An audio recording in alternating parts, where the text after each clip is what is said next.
नमस्कार। मैं हूं doctor K V Rai, former adviser government of NCT of Delhi.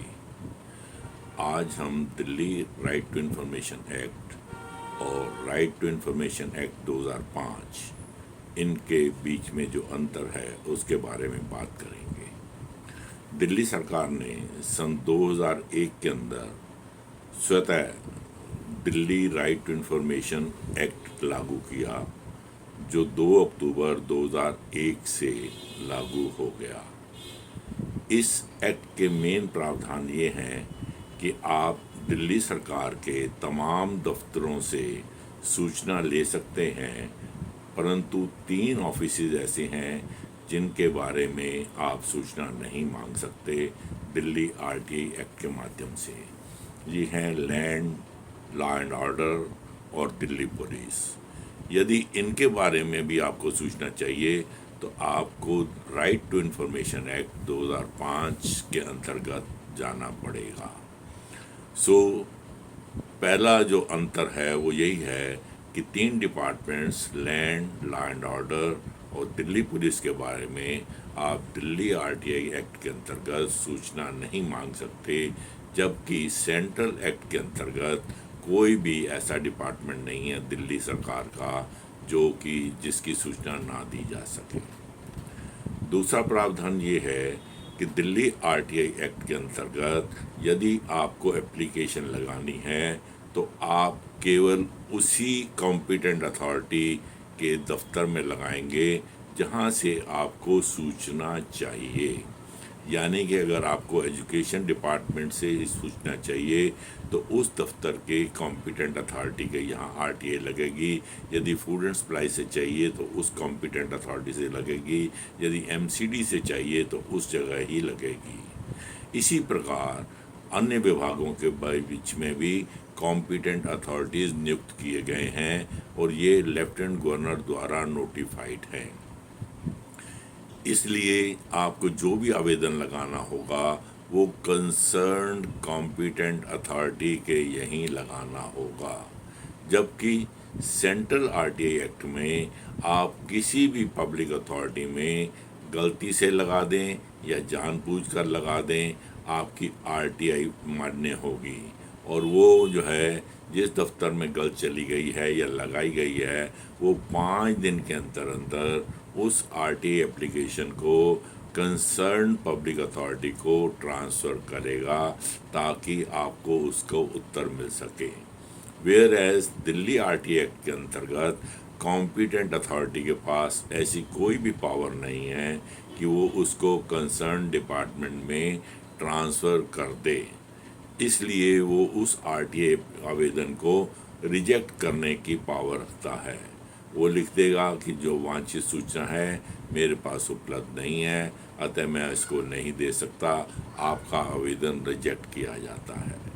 इस प्रकार से सूचना कहाँ से मांगी जाए इस पर ध्यान देने की आवश्यकता है। दिल्ली आरटीआई में आपको वहीं जाना पड़ेगा जिस विभाग से सूचना लेनी है। Whereas central RTI act के अंतर्गत आप किसी भी जगह आरटीआई लगा दें, उसको ट्रांसफ़र करने का प्रावधान है। तीसरा जो मेन फंक्शन है वो डिफरेंस ये है कि दिल्ली आरटीआई एक्ट के अंतर्गत आपको फॉर्म ए जो प्रेस्क्राइब्ड है उसी के अंदर आपको आवेदन देना होगा। Whereas central RTI act के अंतर्गत सेंट्रल गवर्नमेंट और यूनियन टेरिटरीज़ के लिए ऐसा कोई प्रावधान नहीं है, कोई फॉर्म प्रेस्क्राइब नहीं है। आप सादे कागज़ पर आवेदन दे सकते हैं और वो मान्य होगा। इसी तरीके से फीस के अंदर भी कुछ भेद हैं।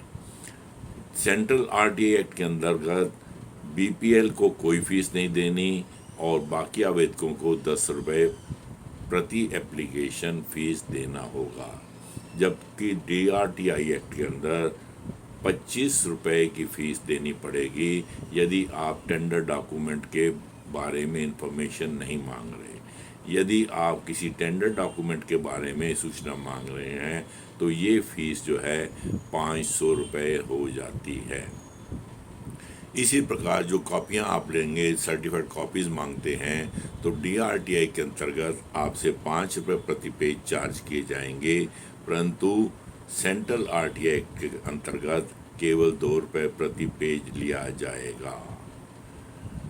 DRTI एक्ट के अंतर्गत अभी कोई भी ऑनलाइन मोड से एप्लीकेशन फॉर्म जमा कराने का प्रावधान नहीं है, जबकि सेंट्रल RTI एक्ट के अंतर्गत आप बहुत सारे ऑर्गेनाइजेशंस में, बहुत सारी स्टेट्स के अंदर, सेंट्रल गवर्नमेंट के अंदर, दिल्ली गवर्नमेंट के अंदर ऑनलाइन RTI भी जमा करा सकते हैं। तो RTI एप्लीकेशन जो है दिल्ली सरकार में नॉन ट्रांसफरेबल है, जबकि सेंट्रल एक्ट के अंतर्गत आपकी RTI एप्लीकेशन ट्रांसफ़र की जा सकती है। जो अन्य मुख्य प्रावधान है अब वो ये है कि आप थर्ड पार्टी इंफॉर्मेशन यदि मांगते हैं तो दिल्ली एक्ट के अंतर्गत हम थर्ड पार्टी को कंसल्ट करें, ये ज़रूरी नहीं है। ऐसा कोई प्रावधान नहीं है कि थर्ड पार्टी को कंसल्ट किया जाए और उसके सलाह मशवरे के बाद ही आपको सूचना दी जाए या उस पर निर्णय लिया जाए। सेंट्रल एक्ट में ये प्रावधान स्पष्ट है कि यदि थर्ड पार्टी के बारे में कोई भी सूचना मांगी जाती है तो वो आपको देने से पहले थर्ड पार्टी को कंसल्ट करना होगा। यानी कि ऐसे केसों में यदि एप्लीकेंट ने वो गुप्त सूचना के रूप में आपको दिया है तो आप उस गुप्त सूचना को किसी अन्य आवेदक को उसकी रजामंदी से या उसके पूछे बिना नहीं दे पाएंगे। इस प्रकार से थर्ड पार्टी इंफॉर्मेशन के बारे में थोड़ा सा भेद जरूर है, परंतु अपील के अंदर जो हमारे एपेलेट अथॉरिटी हैं वो दिल्ली सरकार में कॉम्पिटेंट हैं। यदि किसी की थर्ड पार्टी इंफॉर्मेशन देने से पब्लिक इंटरेस्ट नहीं है तो वो रोक सकते हैं, परंतु यदि कॉम्पिटेंट अथॉरिटी ने पहले ही सूचना दे दी है तो वो भी नहीं रोक पाएंगे, क्योंकि सूचना तो ऑलरेडी प्रोवाइड हो चुकी है। इस प्रकार से थर्ड पार्टी इंफॉर्मेशन के बारे में काफ़ी यहाँ पर गुंजाइश है। यदि आपको किसी थर्ड पार्टी के बारे में इंफॉर्मेशन लेनी हो तो आप DRTI एक्ट का दिल्ली में उपयोग करेंगे तो आपको सूचना मिलने का आसान तरीका बन जाएगा। इसके बाद जो मेन अन्य प्रावधान है वो है अपील के बारे में।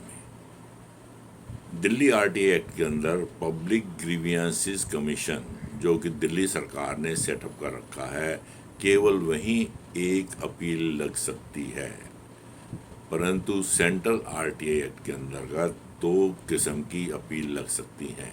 एक तो विद इन द डिपार्टमेंट, जिस पब्लिक अथॉरिटी से आपने सूचना मांगी थी वहाँ अपील लगा सकते हैं, और दूसरी अपील सेंट्रल इंफॉर्मेशन कमीशन या स्टेट इंफॉर्मेशन कमीशन में लगा सकते हैं। दिल्ली सरकार के एक्ट के अंतर्गत RTI की जो दिल्ली RTI की फ़ीस है वो 50 रुपये है, वेयर एज सेंट्रल एक्ट के अंतर्गत कोई भी फीस फर्स्ट अपील या सेकंड अपील के लिए नहीं मांगी जाती। इस प्रकार से ये भी एक फ़ीस के मामले में अंतर है। और जो नेक्स्ट मेन अंतर है वो ये है कि PGC में जब आप अपील करते हैं तो वो ये भी प्रयास करेंगे कि आपकी ग्रीवियंस का निदान किया जाए, क्योंकि कोई भी एप्लीकेंट केवल सूचना मांगने के लिए RTI नहीं लगाता, वो किसी न किसी कारण से एग्रीव्ड होता है जिस पर्पज़ के लिए वो सूचना मांगता है, ताकि वो अप्रोप्रिएट अथॉरिटी से टेकअप कर ले।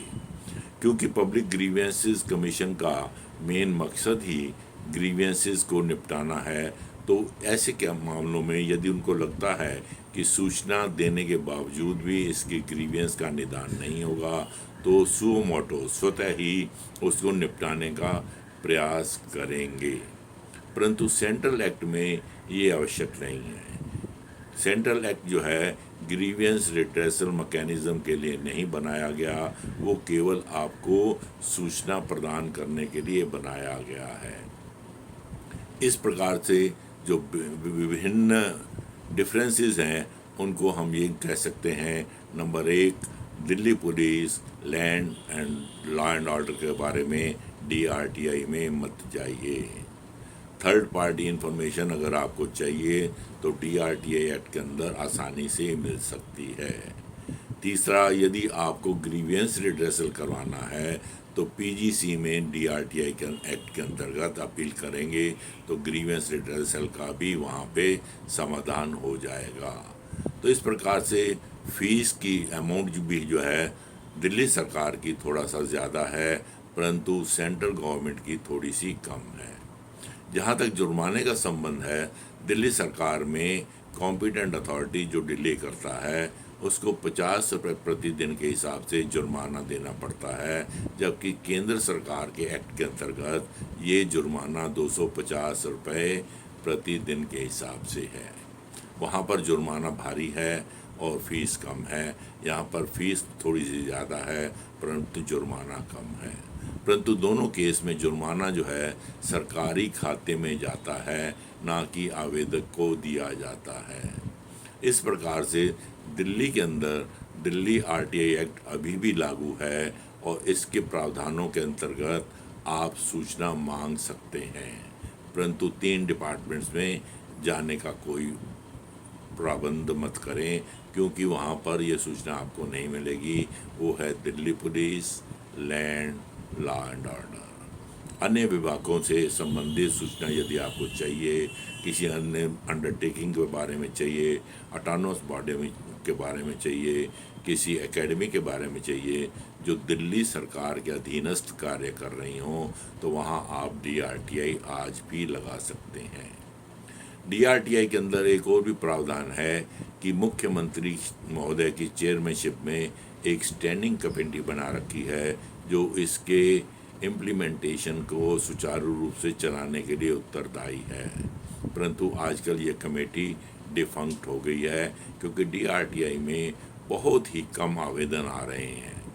जनता की जागृति के लिए हम DRTI के अंतर्गत चाहते हैं कि आप मैक्सिमम एप्लीकेशन DRTI के माध्यम से भी लगाएं। इसमें आपको काफ़ी सूचना जो है तुरंत मिलने का प्रावधान है, क्योंकि एप्लीकेशन जो है केवल उसी दफ्तर में लगेगी जहां से आपको सूचना चाहिए।